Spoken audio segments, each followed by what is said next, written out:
This is the fanged pitcher, named for two snake-like fangs projecting down beneath the lid. The fangs produce nectar to attract insects, which then slide off the pointed tips into the pitcher's digestive juices. But there are also insects living in the pitcher, a species of ant. They have no problem walking on the slippery walls and help themselves to the plant's prey.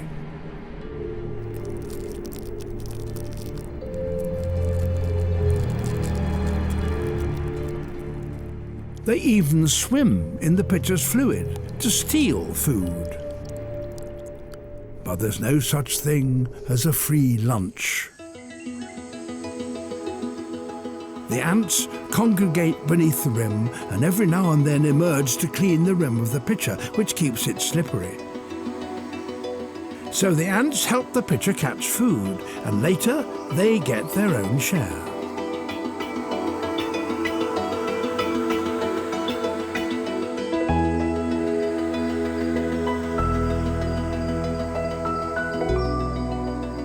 In return, the pitcher provides the ants with a home, a hollow loop in its stem. The ants chew an entrance hole and build their nests inside.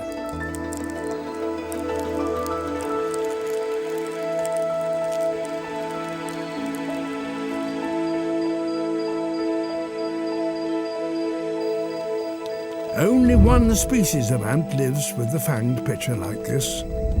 All other insects are merely dinner.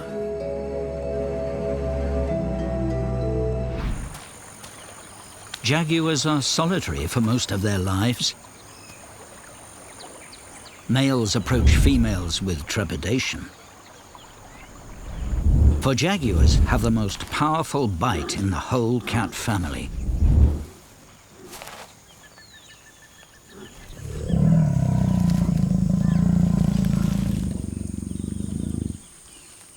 The meeting is an anxious affair. The urge to mate is in direct conflict with the instinct of fight.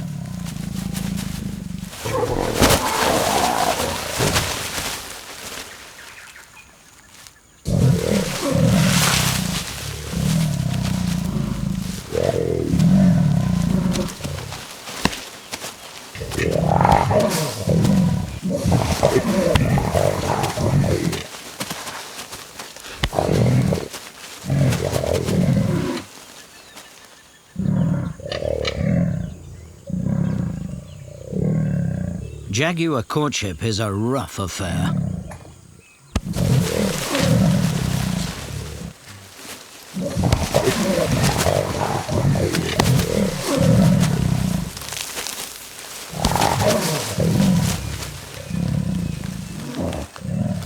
Mating in these top killers is no simple matter. The female both invites and rebuffs the male.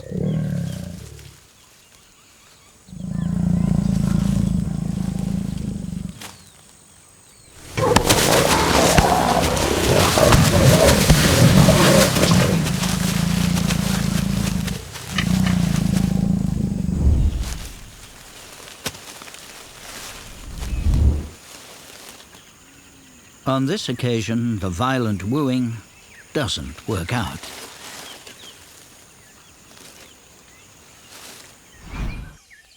Martha immediately notices that something is different. The gorillas disappear into the undergrowth. A quick look tells her everything she needs to know. Makibo, the shy female, is cradling her newborn in her arms. The baby gorilla is just a few hours old and must have been born in the middle of the night.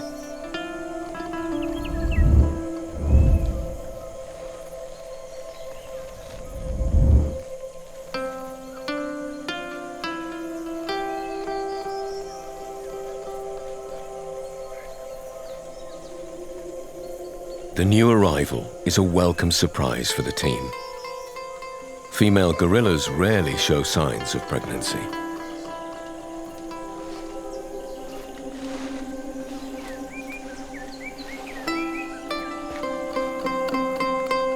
The first hours of a young gorilla's life are something special. Even Kamea is on his best behavior. Among lowland gorilla groups, all newborns are direct descendants of the silverback, the dominant male. Makibo and her baby are the center of attention, and Kamea, the proud father, stands guard. I just feel so privileged to have seen gorillas grow up where a baby's born and then becomes a dominant silverback, or seeing a female born and then seeing her have her first kid and her next, and going out and seeing that brand new baby was still such a thrill. That's from a personal standpoint, but also as a scientist, we're still learning a lot. And being able to combine the two it's just amazing. The researchers have named the family group with Kamea the Attenborough group. Kamea is a very good leader of his group. He's calm, but he's also, I would say, he is in control. He's very vigilant. He's always watching what else is going on, and I think he has like a very good model of leadership to be in charge of his group. He keeps track of his kids and so forth. But yeah, he's got a really lovely personality. The core of the group consists of the silverback and the mothers of his offspring. Females fathered by the silverback leave the group once they mature, which prevents incest. They will eventually join forces with another solitary gorilla, or with a different group.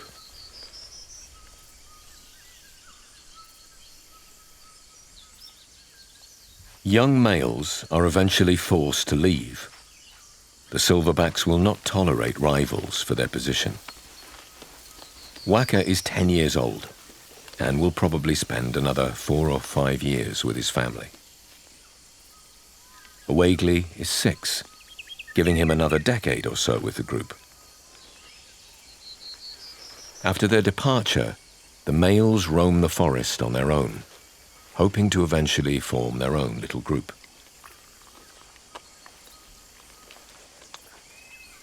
Malumbai is just 1 year old and faces an uncertain future. Nobody knows how long Kamea will be able to lead or maintain the group.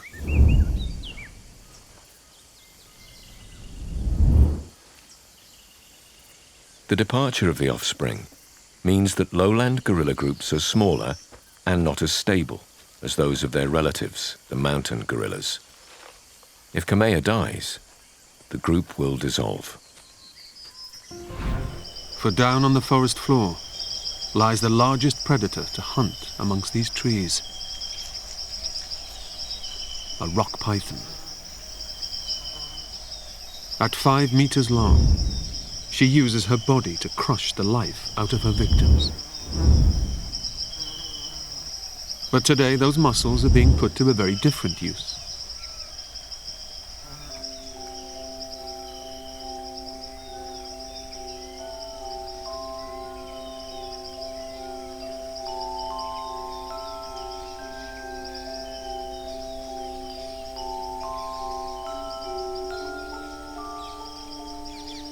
Coiling around a clutch of giant eggs, she generates heat. With constant, gentle muscular contractions, she keeps her eggs warm.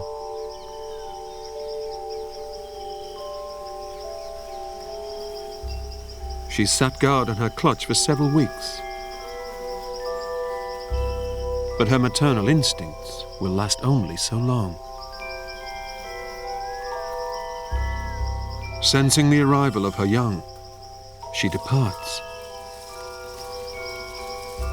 Leaving her babies at this most vulnerable moment is an unusual act of parenting.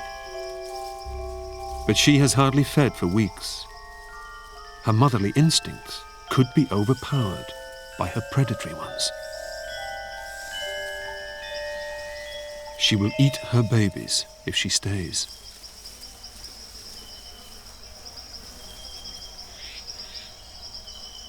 pheromones, released by the eggs, tell her the job is done. Now their work must begin.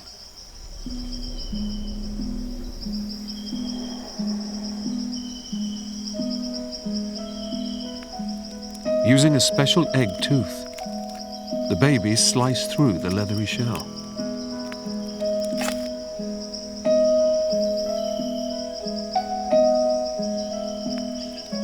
Tentatively, they emerge.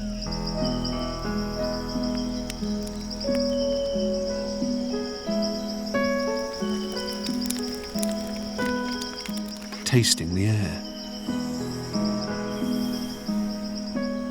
One day, they will become feared hunters, capable of eating even Sri Lanka's most iconic predator, the leopard.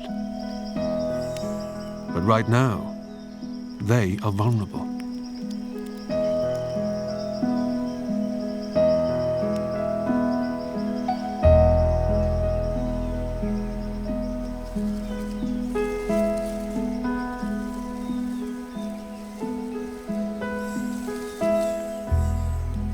They fan out across the forest floor.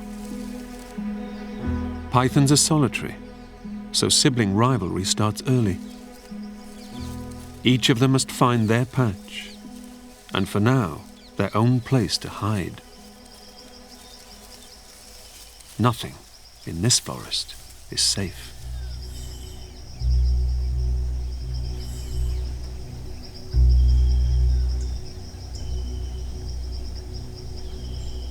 A crested serpent eagle. From high in the canopy, he scans the forest floor. Patiently, he uses a sit-and-wait strategy for catching his prey. Newly emerged pythons make for a perfect breakfast.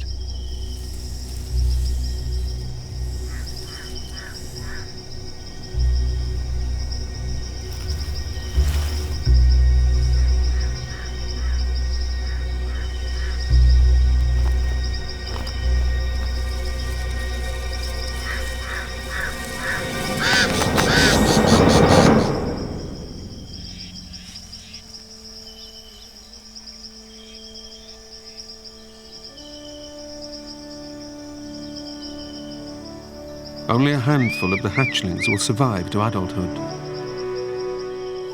But those that do will triple in length in their first year. And when fully grown, they're one of the largest snakes in the world.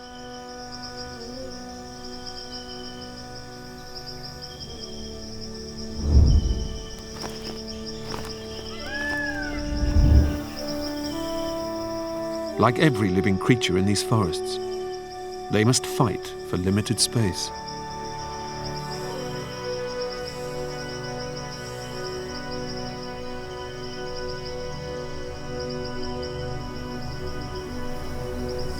Wrinkle-lipped bats begin to stir.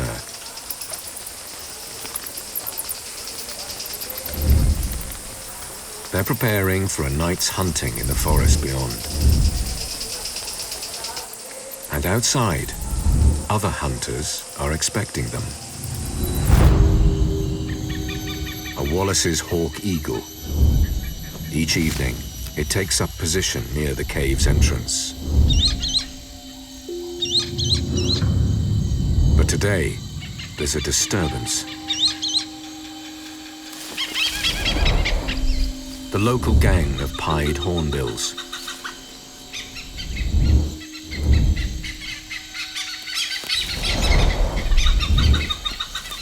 The males seem to be testing their prowess against each other, a source of great frustration for the hawk eagle.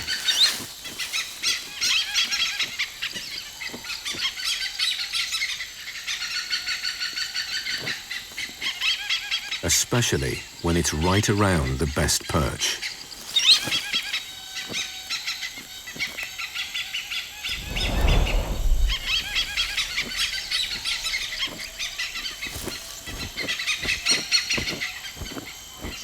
Hopefully, that's the last of him.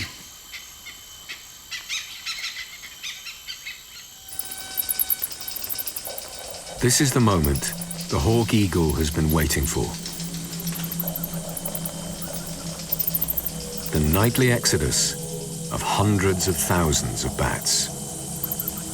A reliable feast, if you're able to catch one. They leave in such spectacular numbers, it even distracts the rowdy hornbills.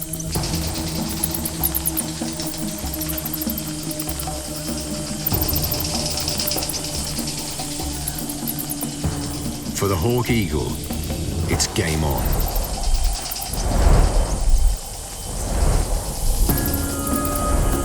Diving into the crowd, it's in its element.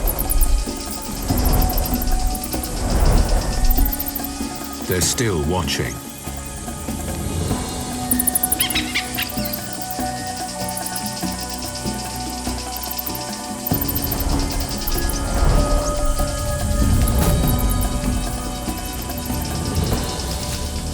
For a bird that mostly eats fruit, the hornbills seem unusually interested in the bats.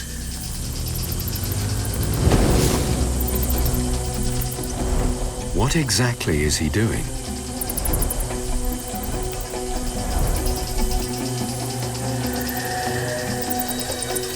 Could he be hunting? He is. He's trying to catch one.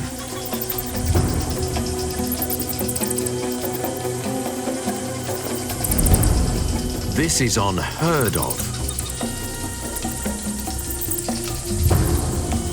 These are birds with giant beaks for picking off fruit, not bats in flight.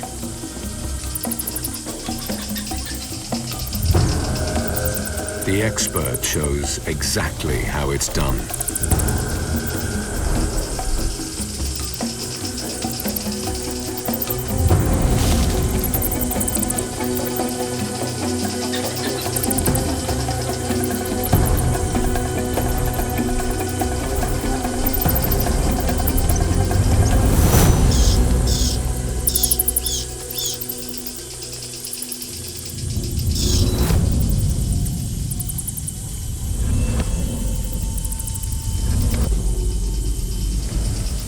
But once in a while, even amateurs strike lucky.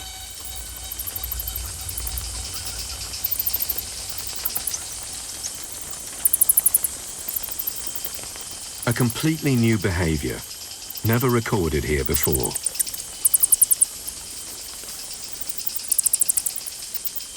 Fruit eaters with blood on their bills. It seems Borneo still has secrets to reveal.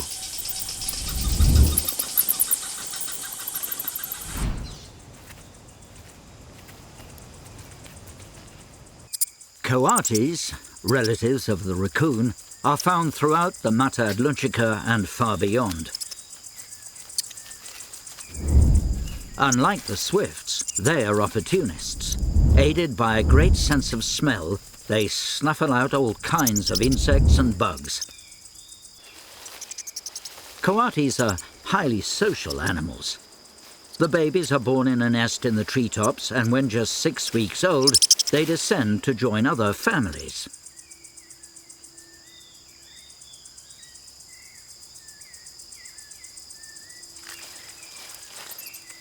There are several mothers, and each one keeps an eye out for all the youngsters.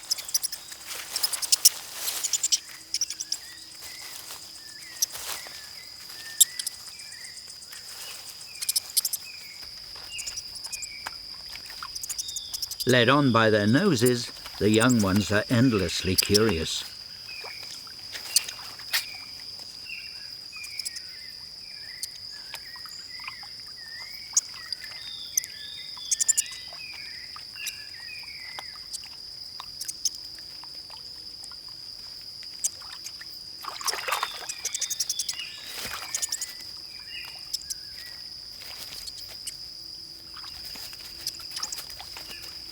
In this band, the adults are all females, a supportive sisterhood, where mothers will even suckle each other's babies.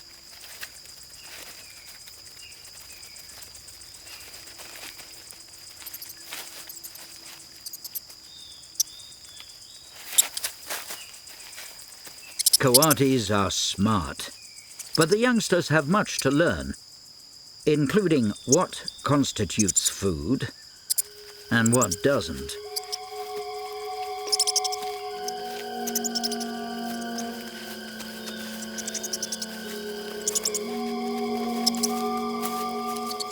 This is when it's good to have your mother and aunties around.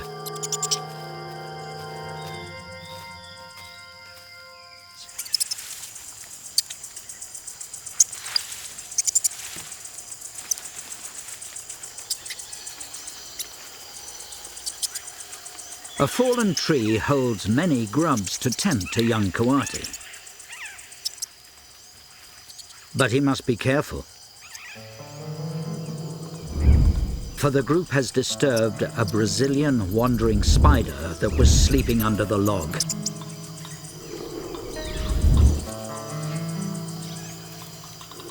Normally nocturnal, this spider is a serious danger, for it's the most venomous in the world.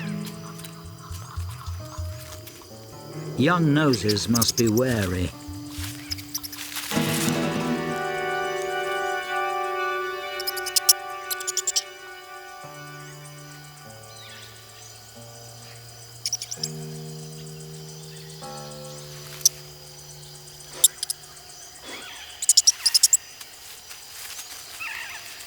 The growing Coatis have learned another important lesson.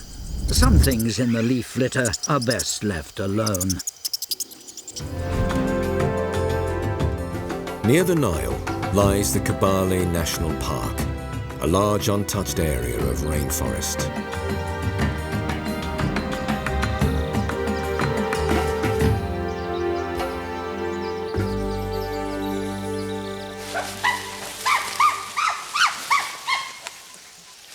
These are Kibale's most famous inhabitants, chimpanzees. These particular chimpanzees live in the Ngogo region, the oldest part of the park. This group has approximately 200 members, making it the largest ever observed by scientists. In 25 years of study, they've discovered much about the group.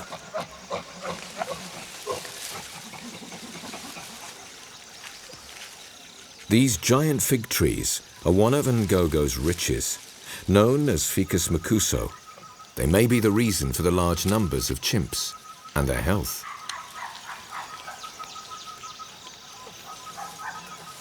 The chimps are happiest in the tops of the large fig trees, where they will even sometimes mate and sleep. Unlike in other areas, fruits and nuts are available in Ngogo all year round.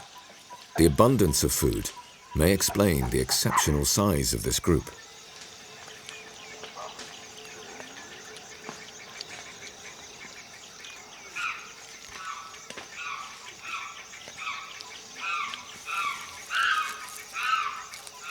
Biologists have established that the group's members are very healthy.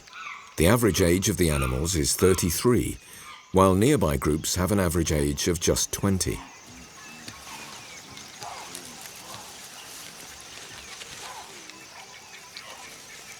Their offspring thrive at the cost of others. The group engages in aggressive territorial expansion, frequently driving its neighbors from fruit trees and out of their territory.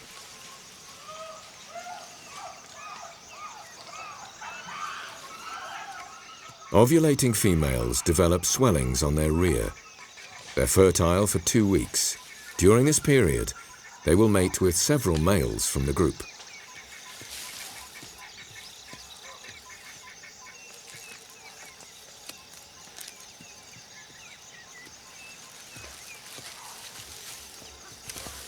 In Ngogo, the scientists have discovered mating is not necessarily a matter of social status. To mate, a chimpanzee just has to be in the right place at the right time.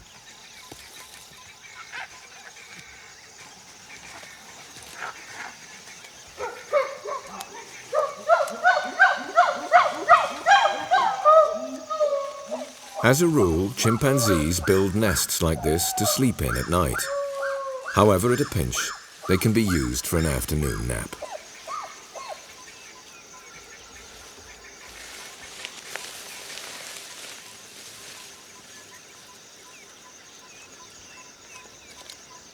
Mutual grooming improves social relations and tells the scientists which chimpanzees are friends with each other.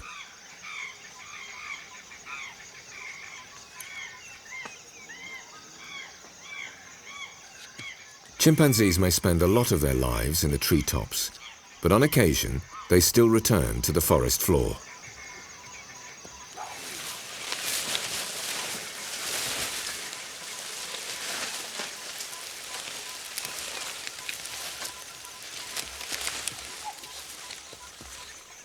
A group of males rests on the ground.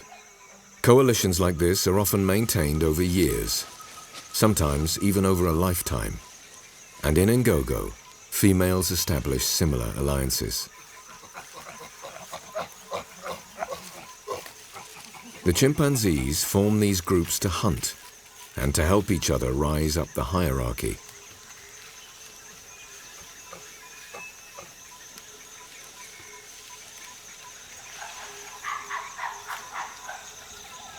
The large male on the left is known as Brownface.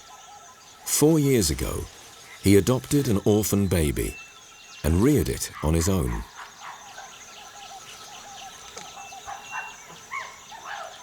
Over time, the orphan has grown much stronger. Brownface has proved to be a good parent.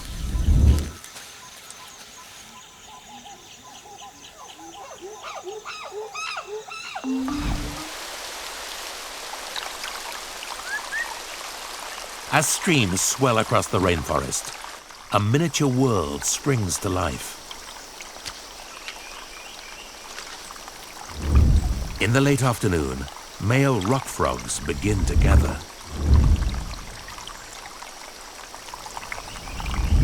They're here to compete for a mate.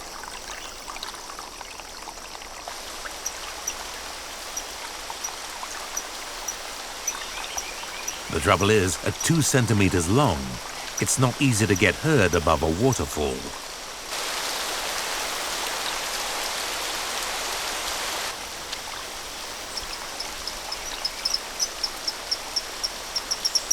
So, rock frogs vary the duration, pitch, and volume of their calls.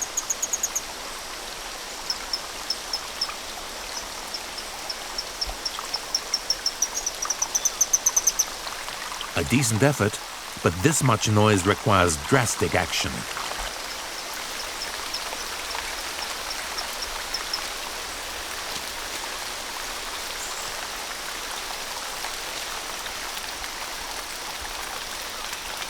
By varying their calls and waving to each other, they've come up with a unique solution to life as a tiny frog in a very noisy world.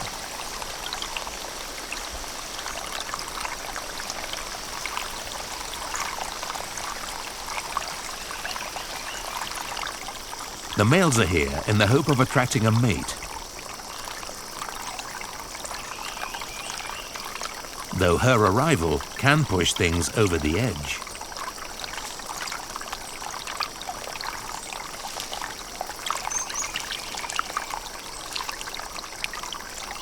Despite a sophisticated means of communication, it quickly descends into a wrestling match.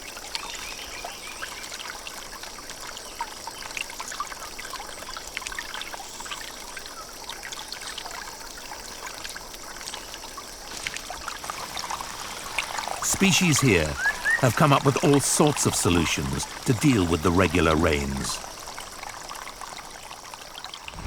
As the water fills the forest, it causes problems for some of its slower inhabitants.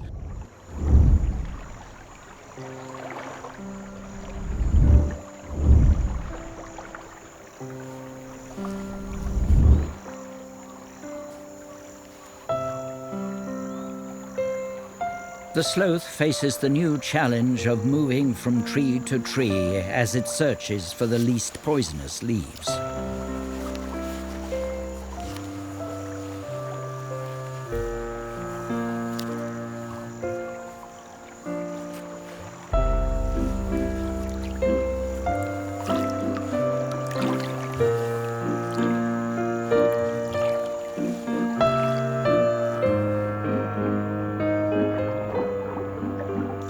The The sloth is a surprisingly good swimmer, which is just as well.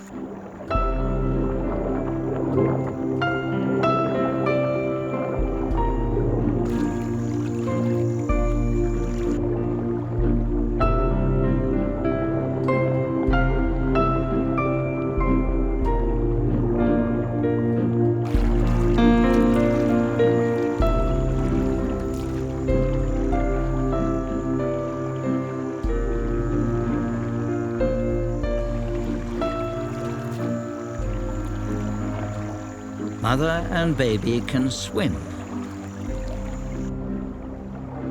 very slowly. The short distances between trees.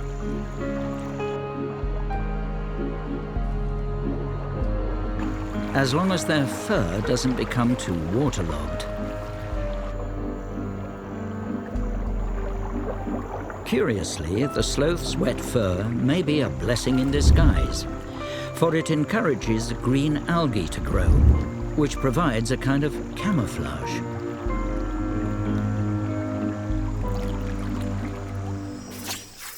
Thank you for watching. Did you like this video? Tell us in the comments, and please like, share, and subscribe to the Terra channel. Until next time.